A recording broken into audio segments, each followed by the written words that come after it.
In today's video, I'm going to be showing you how to create a board on Pinterest.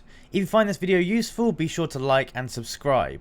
So it's actually very easy to go ahead and do this. I'm going to be showing you how to do it on mobile, but it's also a very similar process for the web version.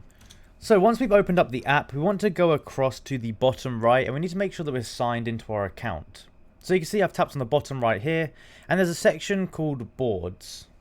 Inside of the board section, you're going to see a plus icon in the top right hand side. You want to go ahead and tap on that. So this, once you tap on it, is going to go ahead and give you a few options. You've got pin, collage, or board. And you want to go ahead and click on board, of course. So it's going to ask you to name the board. So you want to give it a name, something that you will be able to easily recognize. I'm just going to put YouTube board 1. It's going to ask you if you want to add any collaborators. You can go ahead and do that if you want to. And it's also going to ask you if you want to make the board private or public. Now, if you tap it onto the right, that means it's private. It means other people cannot see it. So maybe it's something that you want to keep personal to you. You'd put it on this. But if you want it public, leave it on the left. Once you're ready, go ahead and press create. And that's going to go ahead and create your board. You can see once you create the board, it's going to automatically give you some pins that you might want to save to your board.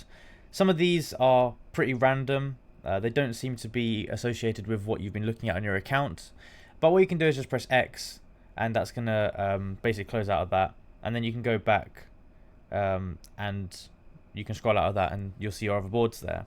Now, if you want to go ahead and edit your board, you can go ahead, tap on it and hold it. And you've got a few options. You've got reorder, edit, and more ideas. Edit will allow you to change things like the header image, the board cover, description, collaborators, settings, and you can also delete the board down below if that's something you want to go ahead and do. But we can go ahead now and we'll be able to add different pins to our boards. It's pretty simple to do. So if you enjoyed the video and found it useful, be sure to like and subscribe, comment down below that it helped, and let me know if there's any other videos you'd like me to make about Pinterest or anything else in particular. Thank you for watching and I'll see you in the next one.